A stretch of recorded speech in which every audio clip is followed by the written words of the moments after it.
Info-Cité, une émission politique sur Plus FM. Retrouvez sur Plus FM Info-Cité spéciale élection municipale. Du lundi au samedi à 7h30, 11h30 et 18h. En partenariat avec Run City 97.4. Info-Cité pour parler politique autrement. Info-Cité avec Jean-Pascal Jean. Et Jean-Pascal qui a son invité aujourd'hui. Bonjour Bernard, bonjour à tous. Oui, mon invité, eh bien c'est toujours, puisque la période oblige, un invité en ce qui concerne l'actualité du moment. Et l'actualité du moment, eh bien ce sont les élections municipales. L'invité c'est Christian Annette. Bonjour Christian Annette. Bonjour. Vous êtes candidat du Parti Socialiste pour les élections municipales à Sainte-Marie. Alors pendant une demi-heure, on va parler avec vous. Il y a un petit peu on va faire connaissance avec vous. L'homme public. Oui. L'homme politique. Et on va parler un petit peu aussi de votre projet, même beaucoup de votre projet. On va parler aussi de bilan, puisque vous êtes encore aujourd'hui depuis 6 ans conseiller municipal d'opposition à Sainte-Marie. Mais déjà peut-être parler du lancement de cette campagne. Qu'est-ce qui a fait que vous aviez encore envie cette année de vous présenter aux élections municipales ? C'est la première fois que je me présente à l'élection municipale. Donc en tant que tête de liste, je faisais partie de la liste de Didier Gopal il y a 6 ans. Voilà, mais c'est la première fois que j'ai l'honneur de conduire une liste, parce que nous avons beaucoup travaillé pendant ces 6 années dans l'opposition. Nous avons structuré notre section, structuré la section, c'est-à-dire que nous avons aujourd'hui des militants dans tous les quartiers de Sainte-Marie. Donc il y a un véritable maillage et nous avons aussi travaillé sur les dossiers de la commune, ce qui fait que demain, nous sommes prêts à prendre les rênes de la commune de Sainte-Marie. Alors on vous voit beaucoup sur le terrain depuis ces dernières années. Depuis combien de temps vous êtes sur le terrain ? Pratiquement 5 ans ? J'irais 7 ans. 7 ans ? Depuis que je me suis engagé en politique, je suis sur le terrain et je me définis comme un homme de terrain et de dossier. Qu'est-ce qui justifie que vous soyez engagé en politique ? Je crois que c'est un engagement naturel. J'ai eu une carrière d'officier. Donc j'ai servi la France, j'ai servi la République pendant 30 ans. Je trouve qu'il est naturel, en revenant à La Réunion, en revenant dans ma commune, à Sainte-Marie, de continuer d'apporter ma pierre à l'édifice. Et je crois que Sainte-Marie en avait besoin, car c'est une ville, c'est une commune qui se meurt. C'est une ville dortoir aujourd'hui, où pendant 24 ans, le maire qui a régné sans partage, sans opposition, fait ce qu'il voulait. Et ce qui fait qu'aujourd'hui, on a un maire qui se croit au-dessus de la loi, qui bafoue la loi quand la loi ne lui convient pas, et il était temps qu'il y ait une opposition dans la commune de Sainte-Marie. Alors c'est vrai qu'on vous voit vraiment comme opposant, on vous entend surtout comme opposant aujourd'hui. Et est-ce que tous les dossiers, en tout cas quand vous participez au conseil municipal, est-ce que tous les dossiers qui sont gérés, qui sont traités par la ville de Sainte-Marie, méritent une opposition constante ? Pas du tout. Nous n'avons pas fait, ma collègue, la conseillère municipale Céline Citouz et moi, une opposition systématique. Loin de là, nous avons voté bien des décisions, bien des délibérations du conseil municipal, mais nous nous sommes attachés à informer et à dénoncer ce qui nous paraissait contraire à l'intérêt général. Et il y avait quelques gros dossiers, il me paraissait normal de les connaître, de les maîtriser et surtout de les porter à la connaissance des Sainte-Mariens, car tous les dossiers ont toujours une répercussion sur les finances de la commune. De la commune, ouais. Et c'est par là que le bas blesse. Il y a eu beaucoup de dérapages et je rappelle aux Sainte-Mariens, car c'est des Sainte-Mariens dont il s'agit, nous sommes aujourd'hui la commune la plus endettée de la Réunion. Nous avons une dette par habitant de 1 673 € en 2013. C'est énorme. C'est énorme. Nous sommes la première commune et ça c'est une dette par habitant, c'est-à-dire que c'est une dette qui est sur la tête de tout le monde, les enfants comme les grands-pères, tout le monde. Et nous avons commencé cette mandature à je connais bien les chiffres, 1073 €. Nous sommes aujourd'hui à 1673. Qu'est-ce qui a créé cette inflation de la dette ? Je crois que l'inflation de la dette, c'est la très mauvaise habitude qu'a pris Monsieur Lagourgue en gérant cette commune. Il a toujours vécu au-dessus de ses moyens. Donc on a été en déficit. Le déficit, je dirais que c'est un mode de fonctionnement récurrent chez M. Lagourgue, comme si c'était la norme. Depuis 2006, si je me réfère aux différents rapports de la Chambre régionale des comptes, depuis 2006, nous sommes en déficit. depuis 2006. Et pourtant, il y a quand même des zones d'activité. On peut parler de la Mare. Il y a aussi, il y a Beau Séjour, où une société qui construit du logement et qui fait en sorte qu'il y ait effectivement des administrés qui viennent s'installer. On a une zone aéroportuaire. On a tout un tas de choses qui permettraient de gérer, en tout cas, des revenus pour une municipalité. Tout à fait.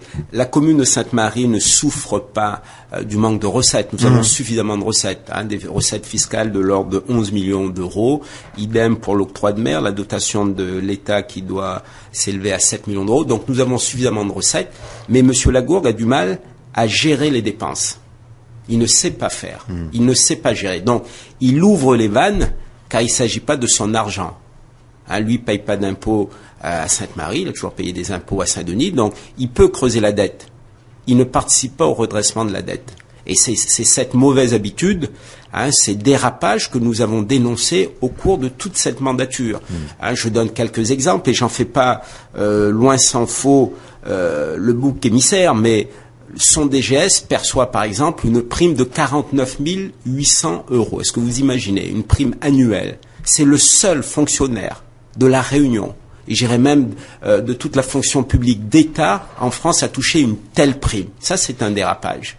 Voilà, c'est le fait du prince. Et il n'est pas le seul.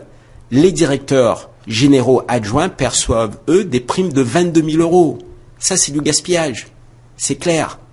Nous avons investi 5 millions d'euros, donc fait un emprunt pour construire une gendarmerie. Mais il ne nous revenait pas de construire cette gendarmerie. Il appartient à l'État, au ministère de la Défense. Mais M. Lagourgue, voilà, il a eu cette lubie, mais ça nous coûte quand même 5 millions d'euros. C'est énorme. Voilà les mauvais choix politiques de M. Lagourgue. Et c'est normal qu'on soit aussi endetté. Est-ce que ces mauvais choix politiques ou économiques sont aussi peut-être liés à une méconnaissance des compétences ? Non, je pense... Parce que si vous parlez effectivement de financement de la gendarmerie, il aurait dû être averti, effectivement, qu'il n'avait pas à s'engager sur ce type de financement. Il était averti par moi-même, car c'est un dossier qui est passé au conseil municipal, donc j'ai argumenté, et il a très bien compris qu'il faisait fausse route. Mais il s'est entêté, c'est de l'entêtement de sa part. On va construire une belle gendarmerie, et en plus, ça s'est accompagné d'un mensonge, car il nous a toujours dit, ça ne coûtera pas un centime, à la commune, pas un centime aux contribuables. Ça nous coûte 5 millions d'euros. Et ce n'est qu'un exemple. Alors, donc, conseiller municipal de l'opposition, donc vous avez effectivement donc décidé d'être tête de liste aux prochaines élections municipales. D'ailleurs, est-ce qu'aujourd'hui, en tant que tête de liste, vous avez, non pas encore finalisé votre liste, mais en tout cas fédéré les partis de gauche, ou est-ce que vous avez élargi aussi votre liste à d'autres partis, à d'autres personnalités civiles, même si vous êtes aujourd'hui représentant du Parti socialiste? Oui, bien sûr. Je crois qu'il est important de souligner que nous avons une liste de rassemblement dès le premier tour. Nous avons fait l'union avec Europe Écologie Les Verts, donc c'est important. Nous avons le soutien de monsieur Axel Kishna, qui est l'ancien maire de Sainte-Marie. Ça aussi, il faut le souligner. Et nous avons ouvert notre liste aux personnalités, je dirais, de la société civile. Donc nous avons vraiment une liste ouverte et une liste de rassemblement dès le premier tour. Alors quand on constitue une telle liste, on la constitue sur quoi? Sur le bilan du maire sortant et que l'on veut voir sortir de la mairie, ou bien de ce que l'on connaît de la situation de la municipalité et d'un projet qu'une équipe pourrait apporter? Je pense que le plus important, c'est le projet que nous devons porter. Donc nous devons avoir des compétences. Et nous avons rassemblé ces compétences sur cette liste. Bien sûr qu'il faut gagner, mais nous avons sur notre liste des gens qui sont suffisamment représentatifs de la société sainte-marienne, des gens de tous les quartiers, de tout âge, de toute profession. Donc nous sommes représentatifs, nous sommes un bel échantillon de la commune de Sainte-Marie, et puis il faut allier à cela la compétence. Diriger la commune demain, donc dès le 31 mars, nous prendrons les rênes de cette commune. Est-ce qu'il était aussi facile de faire comprendre à ces colistiers parce que je crois savoir que vous partez sur le principe un élu, un mandat? Je pars sur ce principe, en ce qui me concerne, je me suis engagé à n'avoir qu'un mandat. Je ne me présenterai pas en 2015 ni au Conseil général, ni au Conseil régional, et je ne me présenterai pas non plus, si je suis élu maire, si les Sainte-Mariens me font confiance, à la députation. J'estime qu'il y a suffisamment de travail pour un maire, que ce soit à Sainte-Marie ou ailleurs d'ailleurs. On ne peut pas tout faire, Nul n'est indispensable, on ne peut pas tout faire. Et il y a aussi, il faut le reconnaître, suffisamment de compétences autour de nous. Et je crois que c'est une erreur que de devoir rassembler tous les pouvoirs et en se disant, si je suis conseiller général, si je suis conseiller régional, je travaillerai davantage pour la commune. C'est faux. C'est faux. C'est une erreur. Et c'est un mal, je dirais, c'est un mal qui est bien français. Ouais, mais c'est souvent aussi l'argument que mettent en avant ceux qui sont, entre guillemets, qu'on appelle familièrement les cumulards. Tout à fait. Mais moi, je me bats contre les cumulards. Alors, je suis vraiment opposé au cumul des mandats. Je suis très heureux que le Parlement, ait voté cette loi. Elle sera mise en application à partir de 2017. Mais j'en suis très heureux. Mais moi, je vais un peu plus loin et j'espère que dans quelques années, on parlera de ce mandat unique. Certains, aujourd'hui, me disent, mais non, ce n'est pas réaliste. Je pense au contraire que c'est tout à fait réaliste. Qu'il faudra du temps pour que cette idée fasse son chemin. Mais cette idée sera une réalité dans quelques années. Alors, est-ce que c'est aussi un principe qui va être appliqué sur ce qu'on appelle l'intercommunalité, puisque ça va être aussi le grand chambardement de ces élections municipales, c'est-à-dire que on vote pour élire un conseil municipal. Dans la pratique actuelle, jusqu'à présent, c'est le conseil municipal qui élisait ou qui nommait les conseillers communautaires. Donc, en ce qui concerne Sainte-Marie, c'est la Sinor. Est-ce que le principe va s'appliquer aussi de la même manière? Est-ce qu'on part aussi sur le principe d'un non-cumul ou au contraire d'une expérience qui peut être mise au service? Je pense que dans ce cadre-là, il faut qu'on puisse définir ce que je qualifie de l'intérêt communautaire. Il faut le qualifier et ces deux postes, ces deux fonctions, pour moi, sont très similaires. On ne peut pas ignorer l'un parce que les compétences de la Sinor aujourd'hui ont été élargies et ce sont souvent des compétences de la commune qui ont été transférées elles ont été déléguées à la Sinor. Vous, l'idée, c'est quoi? C'est de récupérer, si vous êtes élu maire, un certain nombre de compétences ou au contraire de gérer l'intercommunalité? Non, je pense qu'il est temps de donner un sens à l'intercommunalité. Il est temps de cesser ce qui se passe aujourd'hui, c'est-à-dire que la Sinor, c'est mon sentiment, et je verrai ça de plus près dans quelques temps, que la Sinor n'est pas là pour payer exclusivement des projets communaux. La Sinor est là, la première compétence de la Sinor, c'est la compétence économique. Et quand j'entends Monsieur Jean-Louis Lagourgue dire que lui ne veut absolument pas, dans la plaine de Gillot, de zone d'activité économique, je pense que c'est un non-sens. C'est d'autant plus grave que Monsieur Lagourgue a été président de la Sinor à 1, 2, voire 3 reprises. Donc s'il n'a pas compris cette compétence, c'est grave pour un maire qui est en exercice depuis 24 ans. Quand il y a un intérêt communautaire, justement, communautaire, ça veut bien dire communautaire. On met en commun. On n'est pas chacun sur son petit territoire. Et là, l'intérêt économique qui a été délégué à la Sinor me semble une excellente chose, car on ne peut pas chacun être sur son petit territoire, il faut voir plus grand, plus large. Et c'est pour cela que je me battrai à la Sinor pour que très rapidement, la zone d'activité de Gillot, de la plaine de Gillot, cette zone d'activité qui sera créatrice de 7000 emplois. Vous imaginez, 7000 emplois. Parce qu'aujourd'hui, le problème principal, c'est effectivement le manque de foncier pour installer des entreprises. Bon, hormis la Technopole, qui est sur Saint-Denis, mais il est évident qu'une zone aéroportuaire sans activité économique et commerciale, permettez-moi la comparaison, si on doit comparer ce qui se passe à Maurice ou même ce qui se passe dans certaines provinces en métropole, c'est inconcevable. C'est inconcevable, c'est une anomalie, c'est un paradoxe, c'est tout ce qu'on veut. Mais ce n'est pas la réalité que nous voulons pour Sainte-Marie. Notre premier problème à Sainte-Marie, comme ailleurs, c'est l'emploi. Nous avons la chance d'avoir un véritable trésor entre les mains. Ce foncier disponible, au sud de la Quatre-Voies, quand on va vers la rivière des Puys.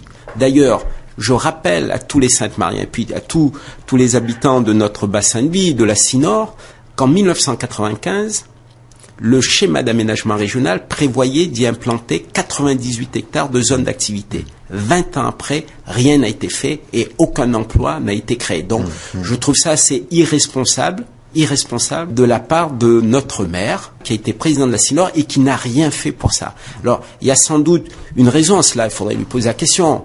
Pourquoi est-ce qu'il est arc-bouté sur ce terrain, sur ce foncier? Christian Net, je vous propose, on va marquer une pause. On se retrouve dans quelques secondes pour la suite de l'émission Infocité. On va bien sûr parler de votre programme. À tout de suite. Info Cité, une émission politique sur Plus FM. Retrouvez sur Plus FM Info Cité spéciale élection municipale. Du lundi au samedi à 7h30, 11h30 et 18h. En partenariat avec Run City 97.4. Info Cité pour parler politique autrement. Info Cité avec Jean-Pascal Jean. Et nous parlons politique avec Jean-Pascal. Voilà, donc on parle politique surtout avec notre invité aujourd'hui, c'est Christian Net. Christian Net qui est donc le candidat du Parti Socialiste pour les élections municipales à Sainte-Marie. Christian Net, vous avez lancé votre campagne, vous avez fait un super lancement de campagne d'ailleurs, en présence de Céline Citouz, Monique Orphée, députée de la 6e circonscription, Victorin Lurel, le ministre des Outre-mer, Philippe Leconstant, le premier secrétaire fédéral du Parti Socialiste. Fallait marquer le coup. Il fallait marquer le coup et puis il était important d'être entouré, d'être soutenu pour cette campagne car nous sommes une commune à enjeu. Il est important pour le Parti Socialiste aussi que nous remportions la victoire à Sainte-Marie. Alors aujourd'hui, Christian Net, votre programme tourne autour de 12 propositions. Est-ce que 12 propositions suffisent pour gérer une municipalité ? Non, assurément. Mais les 12 propositions que nous avons présentées aux Sainte-Mariens sont les 12 premières propositions. Et nous avons ciblé des publics particuliers. Nous y avons exprimé nos 3 priorités, l'emploi, l'éducation et le social. La situation sociale à Sainte-Marie qui est très mauvaise et qu'il faut absolument améliorer. Ces 12 propositions, finalement, elles émanent de quoi ? Elles émanent des réflexions, des rencontres que vous avez sur le terrain depuis 6 ou 7 ans ? Ça fait 6 ans que je sillonne le terrain de Sainte-Marie, tous les quartiers, que ce soit dans les hauts ou dans les bas. Je pense avoir rencontré de l'ordre de 6500 familles. C'est énorme. Et nous avons eu beaucoup d'échanges, beaucoup d'écoutes. Et au bout de ces 10 années, nous nous sommes aussi au sein de notre section rassemblés. Nous avons fait des commissions de réflexion. Nous avons planché sur divers problèmes, divers problématiques, que ce soit l'emploi, que ce soit la jeunesse, que ce soit la culture, que ce soit l'éducation. Voilà. Donc, ces projets sont bien l'émanation de notre réflexion. C'est pas un bureau d'études. On n'a rien collé sur la réalité de Sainte-Marie. C'est bien adapté à notre territoire. Et après, vous faites redescendre l'information, comme on dit, auprès des administrés. Vous dites, voilà, on a tenu compte de vos propositions, voilà ce qu'on propose. Vous avez un retour aujourd'hui ? Bien sûr, car par rapport à ces propositions-là ? Oui, lorsque nous avions défini la première maquette de notre programme, nous avons fait une enquête et nous avons pu entendre 943 personnes. Nous avons réalisé une véritable enquête dans tous les quartiers de Sainte-Marie. Et nous avons confronté nos propositions.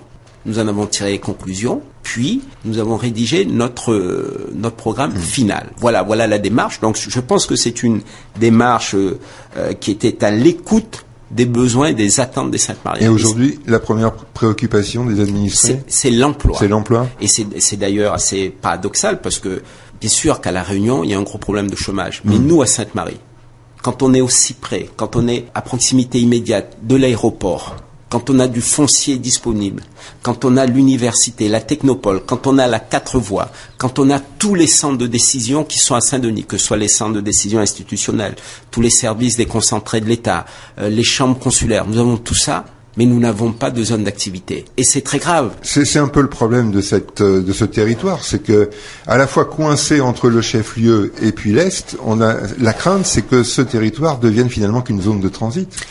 Moi, je ne veux pas que ce soit une zone de transit, ça ne le sera pas par l'activité. Je veux que demain, Sainte-Marie, avec cette zone d'activité, soit une véritable vitrine pour la Réunion.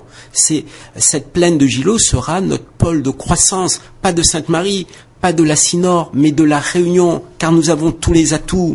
C'est une vitrine parce que Gillot est à 2 pas. L'aéroport de Gillot est en pleine extension. Celui de Pierrefonds est en pleine régression. Mais ça, c'était prévisible. On ne peut pas, sur un si petit territoire, avoir 2 aéroports. C'était une vue de l'esprit, une ambition, je pense, qui était démesurée. Donc maintenant, on revient à la réalité du terrain. Donc l'emploi qui va effectivement peut se développer sur ces zones d'activité. Qu'est-ce qui crée une petite seconde pour les Sainte-Mariens, pour que ce soit clair. Qu'est-ce qui crée la richesse? Qu'est-ce qui crée l'emploi? Ce sont les chefs d'entreprise. Les chefs d'entreprise, ils sont là. Ils ont besoin de quoi ensuite? Ils ont besoin d'un marché. Et nous, notre bassin de vie, Sainte-Suzanne, Sainte-Marie, Saint-Denis, à l'horizon 2025-2030, nous représenterons un quart de la Réunion. Nous avons un premier marché qui est là. Nous avons le marché extérieur. Nous sommes à 2 pas. Gillot est là, c'est à nous. Nous sommes la porte d'entrée, la porte de sortie de la Réunion. Nous avons tous ces atouts et nous n'en avons rien fait depuis 24 ans. Voilà le bilan de Monsieur Lagourde. Alors, est-ce que si, dans votre programme, c'est de se projeter, en tout cas, sur les nécessités et les besoins de la jeunesse, parce que on sait aujourd'hui qu'avec des jeunes, 60% de jeunes au chômage, dont beaucoup sont diplômés, c'est-à-dire que ce ne sont pas que des analphabètes qui sont inscrits à Pôle emploi, ce qui est aussi une manière de concevoir un programme particulier, en tout cas de prévoir en disant effectivement, on a un mandat pour 5 ans, 6 ans. Il faut répondre à l'urgence aujourd'hui et prévoir demain. Voilà, il faut répondre à l'urgence. L'urgence, elle est sociale. Il y a effectivement énormément de jeunes à Sainte-Marie qui sont qualifiés, qui sont sans emploi, ou des jeunes moins qualifiés sans emploi. Pour les jeunes moins qualifiés sans emploi, les moins de 26 ans, nous avons prévu de financer 300 emplois d'avenir. Ce sont des emplois, 35 heures par semaine, payés 1 100 €. C'est beaucoup mieux que les emplois précaires actuels. Et en 3 ans, le jeune a le temps de travailler, d'apprendre et de s'insérer effectivement dans le monde professionnel. Ça, c'est une première chose. Mais je crois que le plus important, c'est l'emploi marchand. Nous avons des jeunes qui sont qualifiés. Un BTS ou un bac pro, c'est une vraie qualification. Nous avons des chefs d'entreprise qui sont là, des artisans, mais qui ne peuvent pas développer leur activité car ils n'ont pas de terrain, ils n'ont pas de foncier. Ils sont donc obligés d'aller au port. Ils sont obligés d'aller vers l'ouest. Ça, c'est une grosse faute parce que nous subissons un déséquilibre de notre territoire. Et c'est très grave car demain, l'emploi de production serait concentré dans l'ouest et dans le sud. Ça serait très mauvais. Économiquement, c'est très mauvais pour un territoire. Donc, il faut rétablir ça.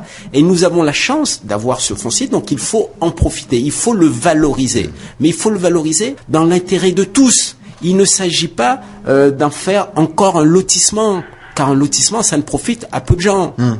Une fois que vous l'avez construit, le lotissement, il ne sert plus à rien. Il ne rapporte rien. Le développement économique, c'est quoi?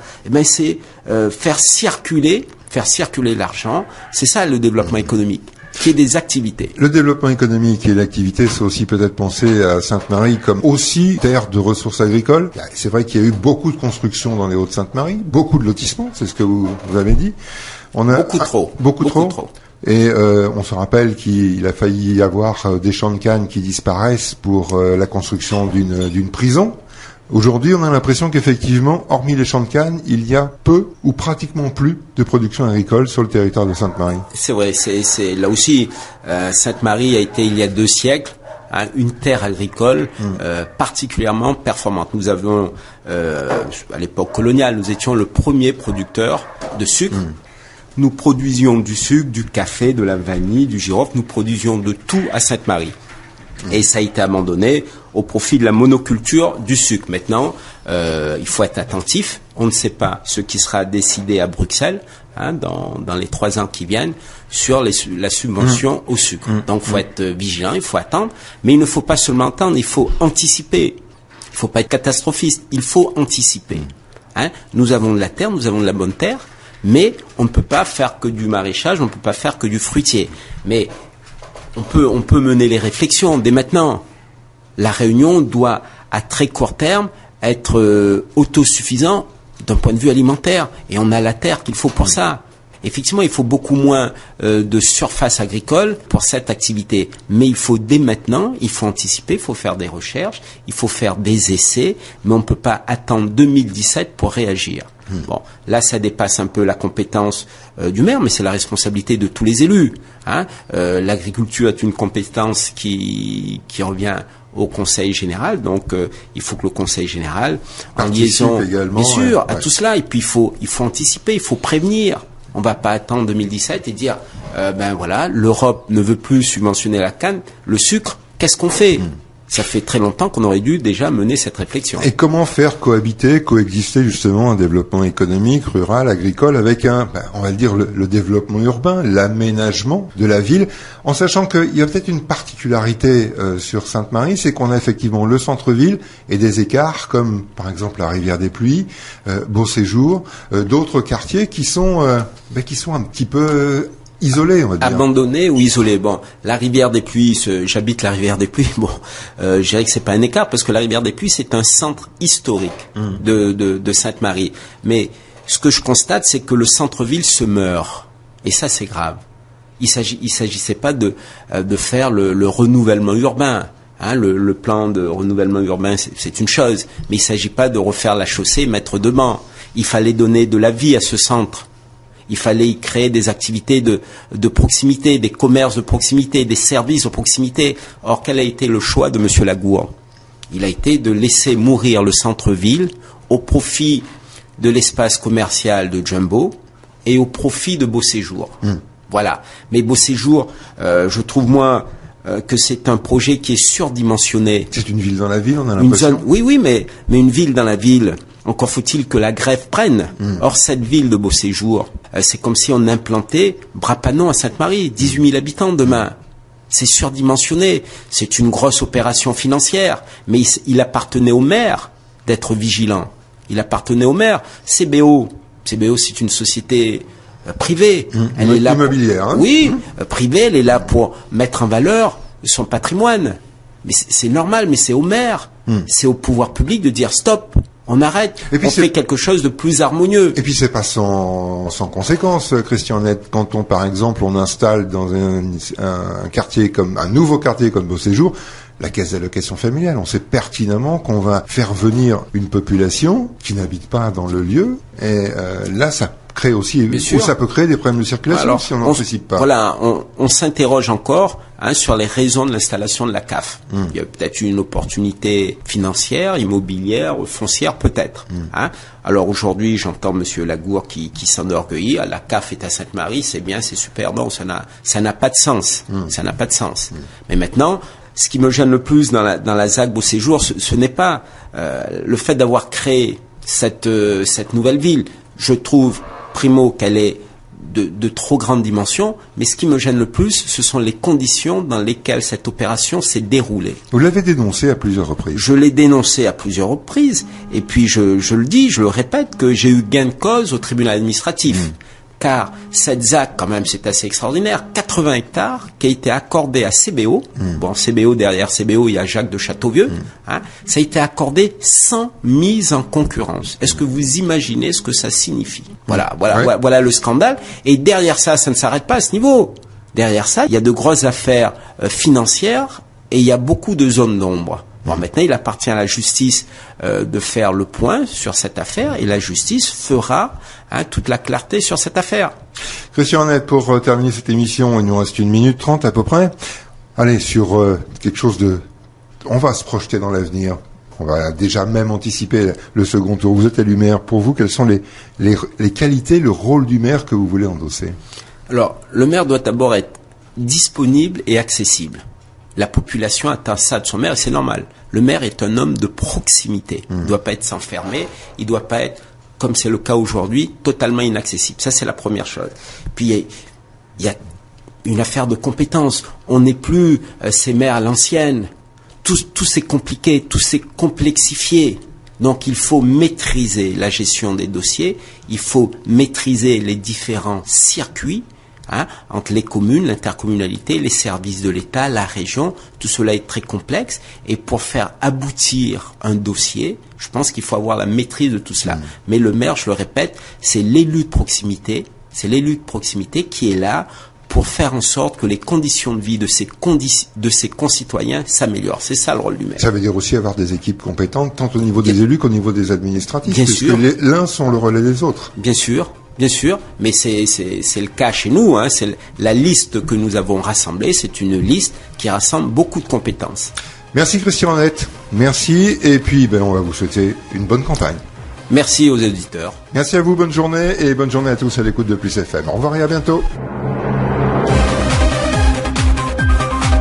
Info-Cité, une émission politique sur Plus FM. Retrouvez sur Plus FM Info-Cité spéciale élection municipale, du lundi au samedi à 7h30, 11h30 et 18h, en partenariat avec Run City 97.4.